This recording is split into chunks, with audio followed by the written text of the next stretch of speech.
Akkam jirtu kabajamtoota daawwattoota Oromiyaa Freedom Media oduu guyyaa kana qabadee dhiyaadhe isinitti himaa Anfaar Sultaanii jalqaba irratti hangafoota oduu.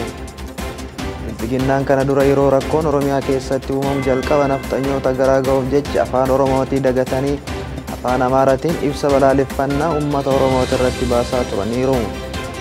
Walga'ii mana maree bakka bu'oota uummataa walga'ii idilee 11ffaa bara hojii jaaffaa Gaafii mana maree bakka buutota miseensota paarlaamaatiin dhiyaate fi deebii mootummaa Abiyyi Ahmad haleellaan Aksuumitti raawwate yakka waraanaa jedhamuu danda'a jedhee Komishiiniin Mirgoota Namooma Itoophiyaa.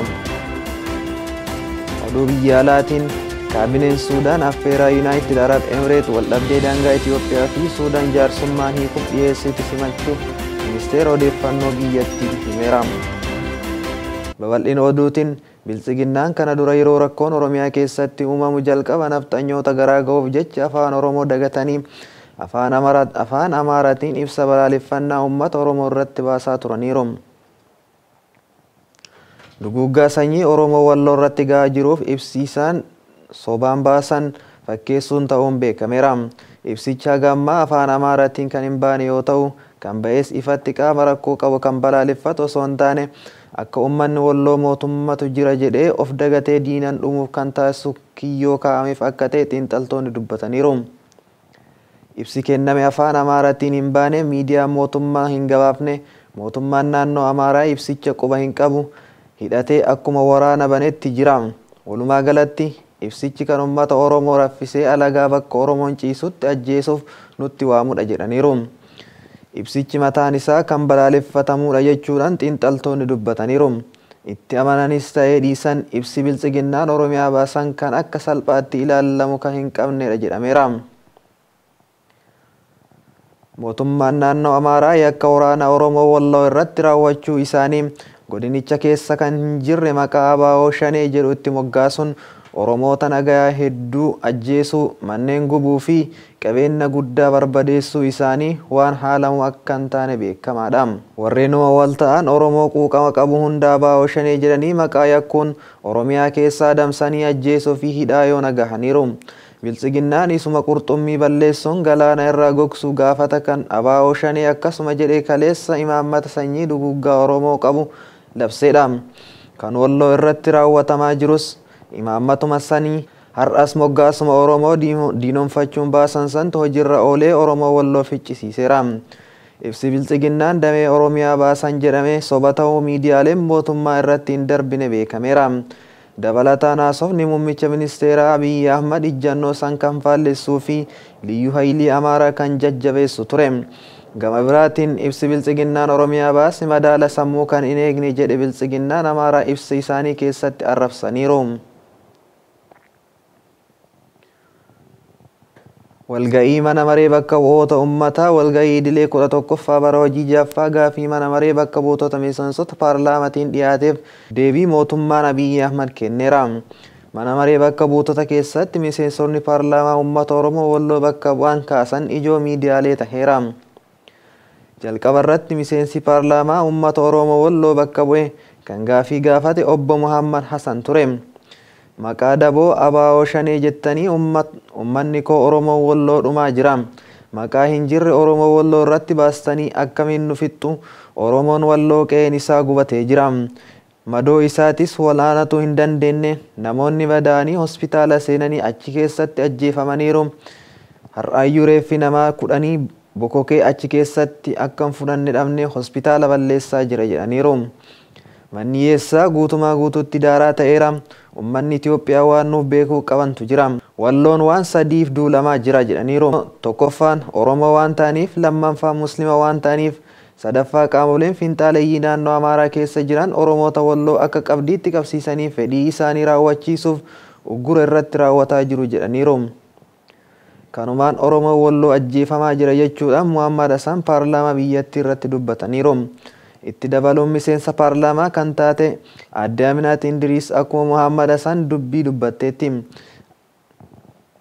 Amaarri gaafa du'u lammii fayyaaleeyyii Oromoon gaafa du'u ABO Shanee jechuun dhaabbachuu qaba. Humni addaa naannoo Amaaraa hatattamaan godina keenya keessaa bahuu qaba jechuun dubbatteerti.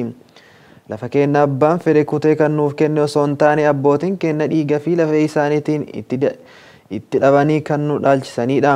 Humni addaa naannoo Amaaraa nama dhukkubsate hospitaala jiru sababa isaan Oromoo ta'aniif qofa gadi baasanii nama 8 ajjeesaniiru. Afaan Oromoo nama dubbatu mara akka bineensatti tumanii ajjeesaniiru. Qe'ee Oromootitti ibidda qabsiisaa gubaniiru. Manguddoota dhimmicha tasgabbeessuuf gidduu galan mara ajjeesaniiru jechuudhaan paarlaamaa irratti kan isiin dubbatte keessaa muraasa ture. Haa ta'u malee mootummaan Biltsiginnaa Abiyyi Ahmad haasawa isaa irraa hin eegamne dubbateera. Komii fi rakkoo hawaasaa irratti miseensonni paarlaamaa mana maree bakka bu'oota uummataa kaasaniif akkana jechuun dubbate. Humni addaa naannoo Amaaraa yakka raawwataa jiru takka hin qabu. Bakka barbaannetti eeguufis aangoo qabna. Tigraayitti erginee jirra, ammas bakka rakkoon jiru maratti ni ergina. Akkuma Tigraayitti ergine Somaaleettis bakka biraattis yoo rakkoon Itoophiyaa diiguu jiraate ni ergina. Liyyuu Hayiliin Amaaraa haqaaf du'aa jira malee akka irratti odeessan miti. Maqaa humna addaa Amaaraa balleessuun dhaabbachuu qaba jechuun haasaa isaa irraa eegamne paarlaamaa irratti mootummaa Abiyyi Ahmad dubbateera.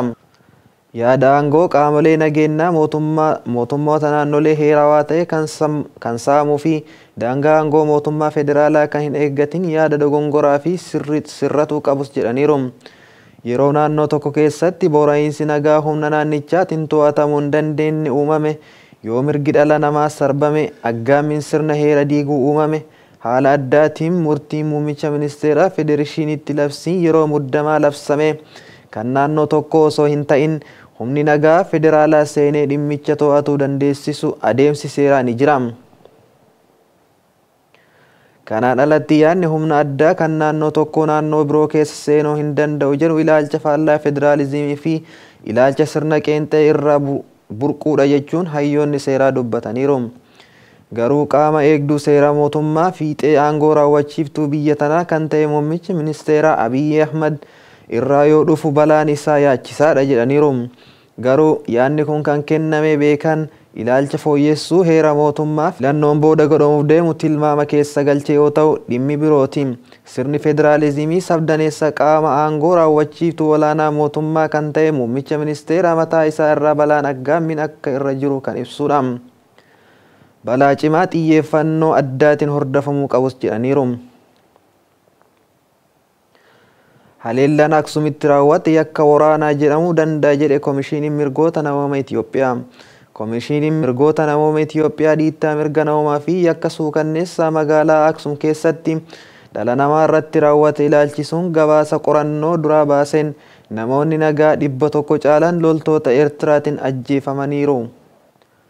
Badiin loltoonni Eertiraa dhaqqabsiisan kun sarbama mirgoota namoomaa yakka waraanaa jedhamuu danda'as raawwataniiru jedha gabaasichi. Gabaasni kun muummichi ministeeraa Abiyyi Ahmad humnoonni Eertiraa daangaa Itoophiyaa keessa jiraachuu ifatti erga dubbatanii booda amma dura mootummaan Itoophiyaas ta'ee kan Eertiraa loltoonni Eertiraa Tigraay keessa hin jiran jechuun waakkataa turaniiru. Yeroo hedduuf gara Tigraay imaluuf danqamaa erga ture booda gurraandhala 27 bara 2021 hanga bitootessa 5 2021tti garee qorattoota garas ergee qorachiisaa akka ture komishiiniin kun himeera.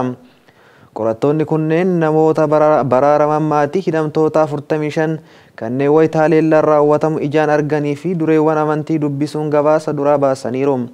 Kana malees jiraattota magaalattii 20 waliin addatti gaafii fi deebii gochuun qorannoo geggeessuu fi aangawoota gandarraa kaasanii jiran hojjettoota hospitaala Seent Meerii fi hospitaala Referaalaa Aksuum gaafachuun gabaasa kana qindeessuu komishiinichi ibseera. Ragaalee viidiyoo sagalee fi suuraadhaan deeggaraman maatii miidhamtoota fi qondaaltota amanamoo ta'an irraa argachuun gabaasa kana gabbisuus himeera. Komishiinichi gabaasa isaa duraatiin akka mirkaneessetti guyyoota qorannicha keessa hammaata keessattuu sadaasa 28 fi 29 bara 2020 magaalaa Aksuum keessatti dhiittaan mirga namoomaa hamaan raawwatameera. Akka gabaasa kanaatti jiraattonni magaalattii namoonni kutaa Tigraay bakka biroo irraa garas imalan akkasumas kanneen kutaalee Itoophiyaa garaagaraa irraa ayyaana waggaa Aksuum Tsiyoon kabajuuf garas imalan dabalatee namoonni 100 caalan loltoota Eertiraatiin ajjeefamaniiru. Loltoonni kunneen haala suukanneessaadhaan bakka daa'imman haati manaa fi harmeewwan isaanii jiranitti nama ajjeesuu akka turan maatiin jiraattota magaalaa fi kanneen ijaan argan irraa qulqulleeffachuu komishiinichi ibseera.